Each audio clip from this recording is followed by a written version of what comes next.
무조건 광주로 갈 거야. 무등산처럼 사람도 물어보지 마시고요. 사지?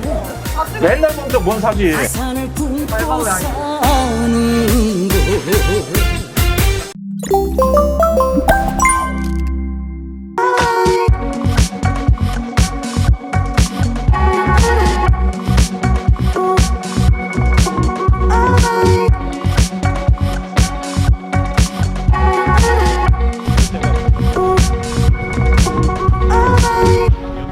네, 의원님 여기 네. 어디예요? 여기 전남대학교 캠퍼스입니다. 네, 저희 오늘 의원님의 모교인 전남대학교에 찾아왔습니다. 네. 제가 듣던 대로 전남대학교 캠퍼스 정말 크고요, 정말 아름답습니다. 와, 진짜 사랑이 싹 튈 수밖에 없는 그런 캠퍼스인데 오늘 의원님이랑 여기 좀 걸어보면서 의원님 대학 시절 이야기를 좀 들어보려고 합니다. 네, 의원님, 네, 가시죠. 가시죠. 아, 의원님 근데 진짜 듣던 대로 너무 예뻐요, 캠퍼스가. 호수도 어떻게 이렇게 잘 해놨는지 모르겠고. 의원님이 신문방송학과 네. 출신이시죠? 몇 학번이신 거죠?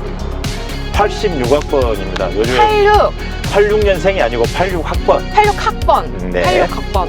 86학번인데 의원님은 졸업을 몇 년도에 하셨어요? 2003년도에 했어요. 이게 지금 말이 안 되잖아요. 이게 계산이 안 되는데 몇 년이 걸리신 거예요, 의원님? 그러니까 17년인가 18년인가 걸린 것 같은데 우리 학교 다닐 때는 잠깐만. 이 17년은 좀 심했어, 그래도. 아무리 그래도 17년은 심했어요. 무슨 일이 있었던 거예요, 의원님? 예. 우리 학교 다닐 때는 학사경고라는 제도가 있었어요. 아, 학고. 예, 학고. 알죠, 의원님, 학고. 그래서 그 제도도 있었고, 그런데 졸업을 하지 못하고 재적을 당하는 학생들이 많이 있었어요. 아. 저 같은 경우는 90년도까지 학교를 다니다가 노동 현장으로 가서 노동 운동을 하게 되었죠. 네. 그래서 그냥 노동 운동하고 결혼하고 삶을 살다가 주변에서 계속 그래도 졸업은 그렇죠. 해라 네, 졸업은 해라. 라고 해서 어쩔 수 없이 복적을 해가지고 2003년도에 졸업을 하다 보니까 웬일이야. 졸업 입학부터 2003년도까지 17년 정도 학교 생활 적을 두게 된 상황입니다. 아니, 모교에 왔는데 17년의 학창 시절 중에서 가장 기억에 남는 장소가 있으실까요? 가장 기억에 남는 장소는 아무래도 전대 후문이라는 장소하고 네. 저기 백도라고 백도? 하얀 도서관 건물 앞에 있는 5.18 광장이 있어요. 아, 광장이구나. 예, 그 두 장소가 기억에 남는데 그 이유는 네. 강의실에 있었던 시간보다 그 5.18 광장에 있었던 시간과 전대 후문에서 있었던 시간들이 훨씬 더 많았던 것 같아요. 그게 이제 운동 때문에 그렇게 그렇죠. 많으셨던 학생 거죠? 운동을 거기서? 하다 보니까 어쩔 네. 수 없이 네. 강의실보다는 길거리에서 바깥에서, 많은 길에서. 시간들을 보내게 되었고요. 후문은 옛날에는 막 이렇게 닫을 수가 있었다고 하는 걸로 예. 제가 들었는데, 네. 후문이 원래 문이 있어서 열고 닫고 하는 것이 가능했고, 그리고 지금 담이 없어졌지만 담이 있었어요. 빨간 벽돌로 해서 담이 있었는데 그 벽돌을 부숴서 담을 부숴서 짱돌을 만들 기억 그런 것들도 있고요. 86년도에 전남대학교에 아무 생각 없이 기자가 되고 싶어서 신문방송학과 입학을 했는데 그때 당시에 광주 5월 학살이 일어나고 나서 6년 뒤거든요. 네. 그러다 보니 광주 학살에 대한 진상규명이라든가 책임자 처벌이라든가 하나도 이루어지지 않은 시기였고 광주 학살을 네. 자행했던 전두환이가 대통령을 하던 네. 시기였고 그렇기 때문에 대학생들이 강의실에서만 있을 수만 없었던 과정이었고요. 저 같은 경우는 거리로 나갈 수밖에 없는 시대적 사명을 띠고 그렇죠. 태어나셨네요. 특히나 이제 저 같은 경우는 더욱더 네.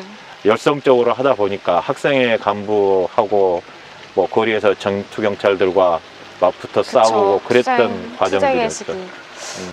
아니, 그러면 네. 저 아까 말씀하신 백도가 하얀 도서관이라는 네. 거잖아요. 그 5.18 광장 앞에 있고 네, 거기 좀 궁금한데 한번 저 좀 데리고 가주세요. 한번 가보실까요? 그러시죠. 네, 가시죠. 알겠습니다. 예.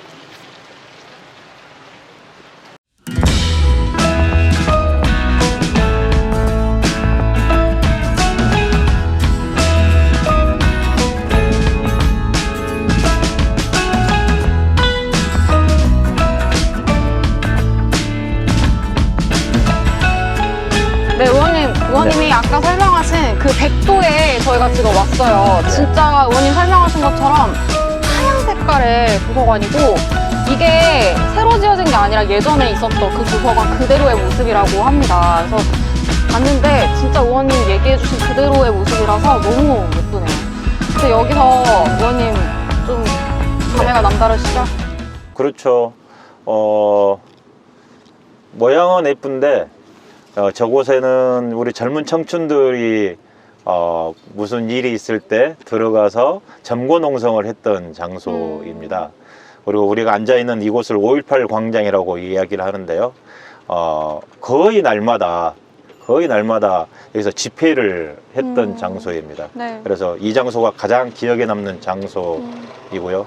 여기에 우리 학생들이 앉아있고 뒤에 백도 앞에 걸개 그림을 걸어놓거든요. 그러면 또 여기다 풀황을 걸어놓고 그러고 나서 집회를 하고 그랬던 기억이 있습니다. 의원님 그러면 사실 이렇게 집회도 하시고 여러 가지 운동도 하시면서 정치의 꿈을 좀 키우시게 된 걸까요? 정치에 입문하시게 된 계기가 이 대학교에서부터 시작이 됐을까요? 아니요. 그건 아니에요? 저는 성격이 굉장히 내성적이에요. 믿기진 않지만, 네, 믿어지진 않지만, 네, 그렇다고 하고, 네. 네. 굉장히 내성적이어서 남 앞에 나서는 거 두렵고요, 떨리고, 지금도 상임위에서 질문할 때 굉장히 떨려요. 진짜요, 의원님? 네, 대변인 많이 생활을 떨려요. 그렇게 하셔놓고요? 그런 성격과 맞지 않는데, 해야 될 일은 반드시 해야 된다라는 생각이 있어서, 하게 되는 거고요. 정치에 대한 생각들은 그렇기 때문에 전혀 없었어요.